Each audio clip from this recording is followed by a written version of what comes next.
प्रिय मित्रों, नमो नमः। संस्कृत कौमुदी में आप सभी लोगों का स्वागत है। मित्रों, हम लोग एलटी के पाठ्यक्रम के अनुसार लघु सिद्धांत कौमुदी से समास प्रकरण का अध्ययन कर रहे हैं, जिसके अंतर्गत हम लोग क्रमशः तत्पुरुष समास के अध्ययन को समाप्त कर चुके हैं और कल की कक्षा में हम लोग तत्पुरुष समास से लाइव प्रश्नोत्तरी भी कर चुके हैं। और अब लघु सिद्धांत कौमुदी में जो अगला समास पठित है वह है बहुव्रीहि समास। तो अब हम लोग अपने अध्ययन को क्रमशः आगे बढ़ाते हैं और आज की कक्षा से हम लोग इस बहुव्रीहि समास के अध्ययन को प्रारंभ करते हैं। तो आप लोग अपनी पुस्तक लघु सिद्धांत कौमुदी और अपनी नोट्स को लेकर के बैठ जाइए और अब हम लोग इस बहुव्रीहि समास के अध्ययन को बिल्कुल शून्य लेवल से लेकर के उच्च लेवल तक का अध्ययन करते हैं, जिससे आप लोगों को परीक्षा में कोई भी प्रश्न कंफ्यूज न कर सके। चलिए ठीक है, तो सर्वप्रथम हम लोग देखते हैं मित्रों कि बहुव्रीहि समास किसको कहते हैं, है ना। यद्यपि इसकी चर्चा पहले ही कक्षा में हो चुकी है, लेकिन आज पुनः कर लेते हैं। ठीक, किसको कहते हैं बहुव्रीहि समास? तो है प्रायणान्य पदार्थ प्रधानो बहुव्रीहि चतुर्थ, है ना। अर्थात प्रायेण अर्थात प्रायः, है ना।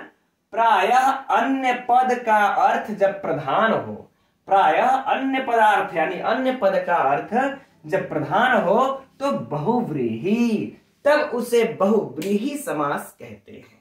ठीक, कंफर्म हो गया। अब आगे है चतुर्थ, है ना, और यह चौथा समास है ना। जो समास के 5 भेद लघु सिद्धांत कौमुदी के अनुसार है ना, यह परीक्षा के लिए महत्वपूर्ण प्रश्न है मित्रों। या इसे ध्यान दीजिएगा और नोट कर लीजिएगा, अपने नोट्स में अभी से नोट करना प्रारंभ कर दीजिए। हम लोग लघु सिद्धांत कौमुदी के अनुसार हम लोगों ने समास के कितने भेद पढ़े थे? समास के भेद कितने हैं लघु सिद्धांत कौमुदी के अनुसार? तो 5 भेद पढ़े थे। ठीक, यह 5 भेद। पहला क्या पढ़े थे? केवल समास। दूसरा था अव्ययी भाव समास। यद्यपि मित्रों यह आप लोग जान रहे हैं, लेकिन हम पुनः इसलिए लिख रहे हैं कि ताकि आप लोगों का ध्यान इस पे फिर से जाए। तीसरा था मित्रों तत्पुरुष, तत्पुरुष, है ना। चौथा है बहुव्रीहि, है ना, जिसका हम लोग अब अध्ययन प्रारंभ करने चल रहे हैं। तो ये चौथा समास है। 5वां कौन है? द्वंद्व। चलिए इसको भी नोट कर लेते हैं। ठीक, द्वंद्व समास। अब मित्रों हम लोगों को जो ध्यान देना है, हमने कहा परीक्षा के लिए जो प्रश्न है चौथा, यदि परीक्षा में आ जाए लघु सिद्धांत कौमुदी के अनुसार चौथा समास का भेद कौन सा है, तब कौन सा है? बहुव्रीहि, है ना। लघु सिद्धांत कौमुदी के अनुसार दूसरा समास का भेद कौन सा है? अव्ययी भाव। मैं इसलिए कह रहा हूं मित्रों कि ये सरल सा बिल्कुल सा प्रश्न है, लेकिन आप लोगों को कंफ्यूज परीक्षा में कर सकता है। इसमें से आप लोग कर्मधारय और दिगु को तो दिमाग से निकाल ही दीजिएगा कि इस 5 भेद के क्रम में उनका भी कहीं क्रम है, ऐसा बिल्कुल नहीं है। इस 5 में सिर्फ इन्हीं 5 का क्रम है। तो इसीलिए यहां पर जो कहे हैं कि बहुव्रीहि चतुर्थ, कि वह बहुव्रीहि समास, समास का चतुर्थ चौथा भेद है। तो ये क्रम भी हम लोगों को याद रख लेना पड़ेगा। ठीक, अब आप लोगों को यह चीज क्लियर हो गया। ठीक, और यहां पर देखिए मित्रों, फिर से मैं इंगित करना चाहता हूं, वैसे पूर्व में कर चुका हूं, कि प्रायः अन्य पद पदार्थ जो इसका प्रधान होता है। कहने का भाव यह है कि अगर आप लोगों को विकल्प में दे दे बहुव्रीहि समास कहते हैं, अन्य पद अन्य पद प्रधान, अन्य पदार्थ यानी अन्य पद का अर्थ जो प्रधान हो, या फिर प्रायः अन्य पद का अर्थ जो जब प्रधान हो, तो अगर विकल्प में ये दोनों जब रखेगा तो आप लोग निसंकोच मित्रों प्रायः को ही मारिएगा। पहले ही ऑप्शन में रख देगा कि अन्य पद प्रधान, बस यही ऐसे लिख देगा अन्य पद प्रधान, है ना। तो हम लोग सामान्य तौर पर यही जानते हैं ना कि अन्य पद प्रधान। पहले ऑप्शन देखेंगे, नीचे पढ़ेंगे नहीं तो इसी को न टिक मार दे, ऐसा नहीं करिएगा। देख लीजिएगा कहीं प्रायः तो फिर दूसरे ऑप्शनों में नहीं लिखा है, उसको भी ध्यान देना है। ठीक, ये 2 महत्वपूर्ण प्रश्न है, एक प्रायः वाला, एक चतुर्थ वाला। अब हम लोग चलते हैं मित्रों इस बहुव्रीहि समास के अर्थ क्या होता है ना। इस बहुव्रीहि समास का अर्थ क्या होता है उसको देखते हैं। तो अब देखते हैं हम लोग इस बहुव्रीहि शब्द का अर्थ क्या होता है। तो मित्रों, यह बहुव्रीहि शब्द समास का एक सुंदर सा उदाहरण है ना। यह समास है, इस शब्द में क्या हुआ है, समास। और जब हम लोग इसका विग्रह करते हैं तो हमें विग्रह यह प्राप्त होता है, बहवो व्रीहयो यस्य सः, अर्थात बहवो माने बहुत से, व्रीहि माने चावल, बहुत से चावलों वाला, है ना। बहुत हिंदी लिख लेते हैं, बहुत चावलों वाला पुरुष, सह माने वह पुरुष, चावलों वाला, बहुत चावलों वाला या बहुत चावल है जिसके पास वह। ठीक, तो यह देखिए एक समास का एक उदाहरण है ना। अब इतना ये सुंदर उदाहरण मिला होगा व्याकरणाचार्यों को कि इसी के नाम पर बाकी जितने भी इस प्रकार से समास हुए सबको बहुव्रीहि समास का नाम दे दिया गया। इस बहुव्रीहि समास के नाम की प्रसिद्धि हो चली।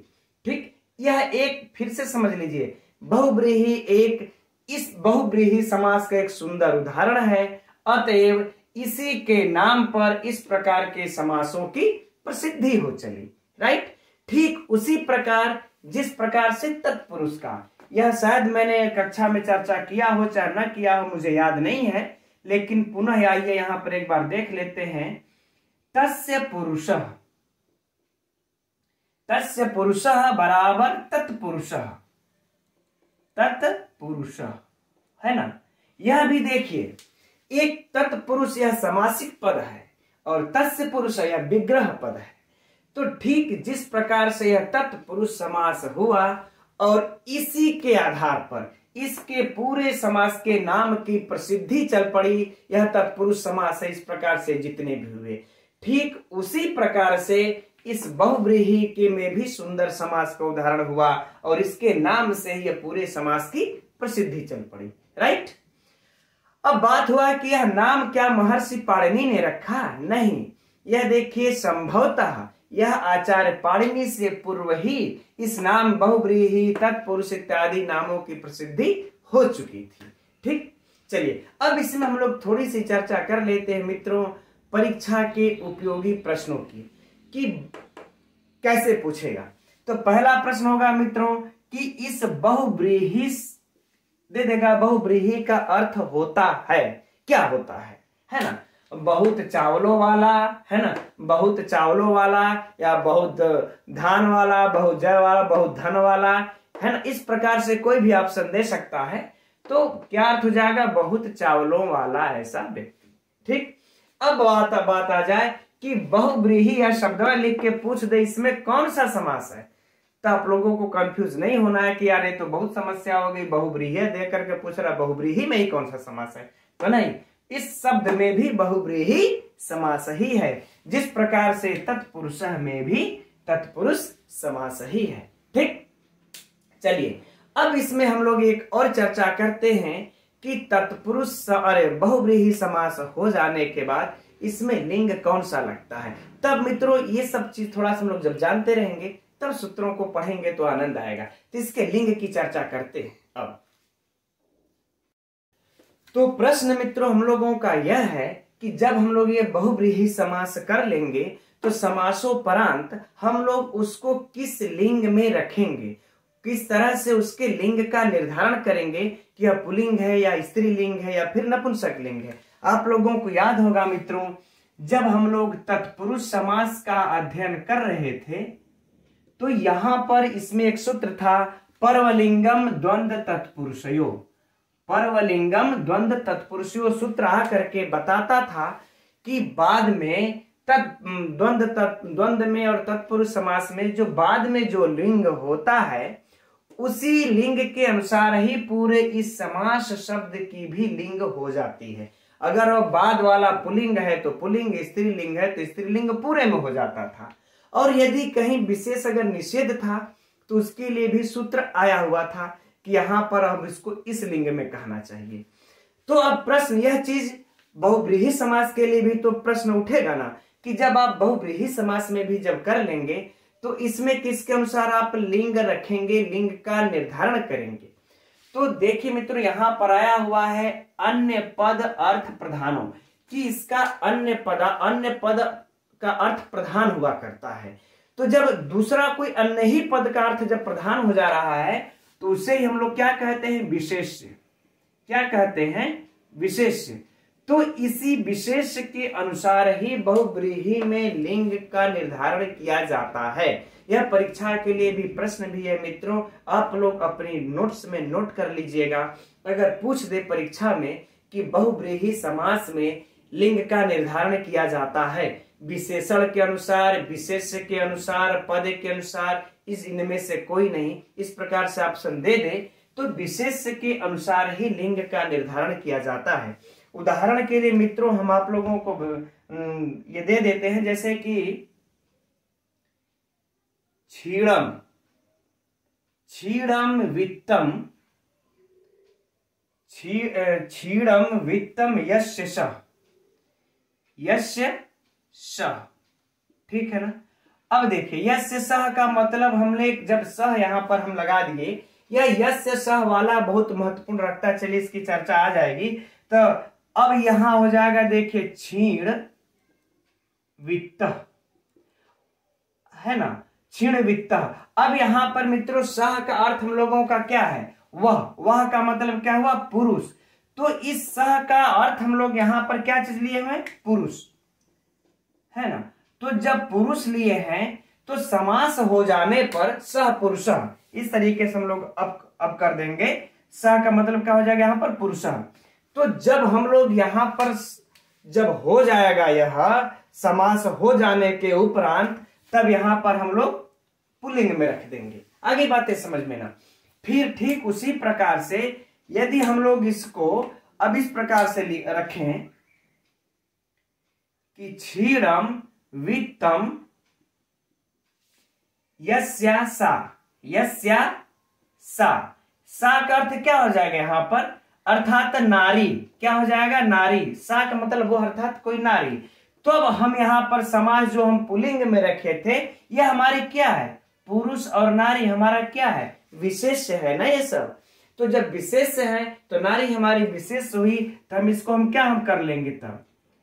क्षीण वित्ता, क्षीण वित्ता। अब हम देखिए इसको समास हो जाने के बाद हम इसको स्त्रीलिंग में रख देंगे ना, ठीक। क्योंकि विशेष से बदल रहा है और हमारा ये लिंग बदल जा रहा है। ठीक इसी प्रकार से अगर हम लोग नपुंसक लिंग में इसी का भी अगर देखें तो क्षीणम वित्तम यस्य तत्, क्षीणम वित्तम यस्य तत्, अर्थात मान लेते हैं जैसे कि कुलम। क्या मान ले? कुलम, है ना, कुल, खानदान, ठीक। अब इसका अगर हम लोग अगर करते हैं, अगर अब तत् लग गया है, अब इसका हम लोग अगर समास करते हैं तो क्या हो जाएगा? क्षीण वित्तम। क्या हो जाएगा मित्रों? क्षीण वित्तम। तो मेरे कहने का भाव है कि आप लोग परीक्षा में इस जो यहां पर आया हुआ है ये सह, सा और तत्, इनका, यस्या, सा, इनका बड़ा ख्याल रखिएगा, ठीक है ना। इसी से हम विशेष का निर्धारण कर लेते हैं और जो विशेष होता है उसी के अनुसार समास कर लेने पर हम लिंग का निर्धारण करके अगर पुल्लिंग हुआ विशेष तो क्षीण वित्ता कर लेते हैं। जबकि क्षीण और वित्त पद दोनों वही हैं, पद में कोई अंतर नहीं आया है, विशेष में अंतर आया पुरुष। फिर देखिए अब सा नारी तो क्षीण वित्ता हो गया और क्षीण वित्तम हो गया। इस प्रकार से यह विशेष के अनुसार इसके लिंग का हम लोग निर्धारण करते हैं। तो परीक्षा में जब भी प्रश्न पूछेगा तो विशेष ध्यान रखिएगा आप लोग, ठीक है ना। अगर इसका ध्यान रखे रहेंगे तो फिर कंफ्यूज नहीं होंगे। चलिए अब मित्रों हम लोग इसके बाद अब सूत्रों का उदाहरण, मतलब सूत्रों का शेष बहुव्रीहि से अध्ययन अब प्रारंभ करते हैं।